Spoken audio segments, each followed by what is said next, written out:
हरियाणा के ऊर्जा, परिवहन एवं श्रम मंत्री अनिल विज ने दिल्ली में हुए कार बम धमाके को लेकर कहा कि यह अत्यंत गंभीर मामला है और इसकी गहराई तक जाने के लिए सुरक्षा एजेंसियां लगातार जांच में जुटी हुई हैं। उन्होंने कहा कि इस मामले में कई लोगों को गिरफ्तार किया गया है और यह पता लगाने का प्रयास किया जा रहा है कि इसके पीछे कौन सी ताकतें सक्रिय हैं। विज ने कहा कि आज का भारत वह भारत नहीं रहा जो इन ताकतों को बख्श दे। जो भी शक्तियां इस बम धमाके के पीछे हैं, उन्हें किसी भी सूरत में छोड़ा नहीं जाएगा। इसके अलावा उन्होंने बिहार चुनाव को लेकर कहा कि एनडीए भारी मतों से जीतने जा रही है। विज आज चंडीगढ़ में मीडिया कर्मियों के सवालों का जवाब दे रहे थे। दिल्ली में हुए कार बम धमाके पर पूछे गए सवाल पर विज ने कहा कि यह बहुत गंभीर विषय है और इस पर अनुचित टिप्पणी करना ठीक नहीं, लेकिन इतना निश्चित है कि देश की सुरक्षा एजेंसियां पूरी तत्परता से काम कर रही हैं। उन्होंने कहा कि भारत अब वो देश नहीं जो आतंकियों को बख्शे। जो भी इस घटना के पीछे हैं, उन्हें बख्शा नहीं जाएगा। मेरा 35 से 40 वर्षों का अनुभव कहता है कि जो चुनाव में रोता है वह चुनाव खोता है। मीडिया से बातचीत के दौरान मंत्री अनिल विज ने बिहार चुनाव पर कहा कि दूसरे चरण का मतदान समाप्त हो चुका है और 14 नवंबर को परिणाम आने बाकी हैं।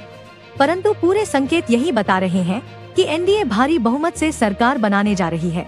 उन्होंने कहा कि तेजस्वी यादव और कांग्रेस अपनी हार स्वीकार कर चुके हैं।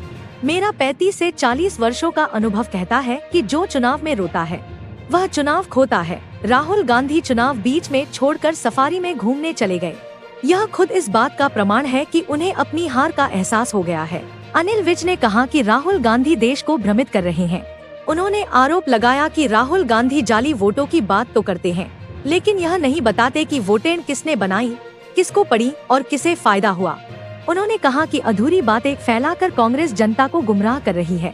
विज ने उदाहरण देते हुए कहा कि अंबाला जिले के मुलाना हलके में एक महिला के 200 से अधिक वोट बनाए जाने की जानकारी मिली है, जहां विधायक और सांसद दोनों कांग्रेस के हैं। उन्होंने सवाल उठाया कि ये वोटें कौन डलवा रहा है और किसे जा रही हैं। कांग्रेस को इन सवालों का जवाब देना चाहिए। विज ने कहा कि कांग्रेस पार्टी की अंदरूनी स्थिति सभी के सामने है। एक तरफ वे एकजुटता की बात करते हैं और दूसरी तरफ अलग अलग यात्राएं निकालते हैं, जिनमें उनके ही वरिष्ठ नेता शामिल नहीं होते। यह कांग्रेस की टूट और भ्रम की राजनीति को उजागर करता है। बिहार में दूसरे चरण का मतदान है और आज वो खत्म हो जाएगा और बिहार का चुनाव निकल चुका है। खाली 14 तारीख को उसकी घोषणा होनी है। बिहार में एनडीए भारी मतों से जीतने जा रही है और ये जो तेजस्वी यादव वाला ग्रुप है, कांग्रेस है, ये तो अपनी हार मान चुके हैं। ये तो बात बात पे रो रहे हैं। और मेरा 35-40 साल का अनुभव ये कहता है कि चुनाव में जो रोता है वो चुनाव खोता है। और राहुल गांधी जी तो चुनाव छोड़कर भाग गए। वो तो सफारी में सैर करने चले गए, तो उन्होंने तो बिल्कुल ही मान लिया कि भाई ये चुनाव में अब कुछ। देखिए, ये राहुल गांधी जी देश को भ्रमित कर रहे हैं। ये तो बता रहे हैं कि कुछ जाली वोटें बनी हुई हैं, पर किसने बनाई ये नहीं बताते हैं। डली किसको? जब तक ये पता ना लगे तो किसको फायदा हुआ, किसको नुकसान हुआ, इसका अंदाजा नहीं लगाया जा सकता। अधूरी बातें फैलाकर ये भ्रमित करते हैं लोगों को। अभी अंबाला जिले के मुलाना हलके में एक महिला की 232 वोटें निकली हैं। अब मुलाना में तो एमएलए भी कांग्रेस का है, एमपी भी कांग्रेस का है। तीसरी बात जो सबसे इम्पोर्टेंट है कि अगर जाली वोट डल रही है, जैसे इन्होंने एक ब्राजीलियन महिला की फोटो दिखाई और ब्राजीलियन महिला तो महिलाओं में खड़ी हुई पहचान भी जाएगी, तो इनका इलेक्शन एजेंट क्या कर रहा था?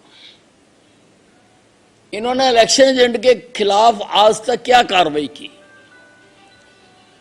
इन्होंने उसको पार्टी से क्यों नहीं निकाला? इससे तो यही लगता है कि वो इन्हीं के बंदे थे और इसलिए चुप थे। कांग्रेस की एकजुटता तो सबको नजर ही आ रही है।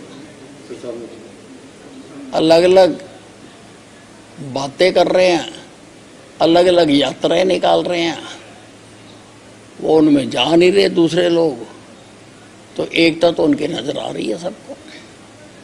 देखिए, ये बहुत सेंसिटिव मामला है, इस पर बोलना ठीक नहीं है।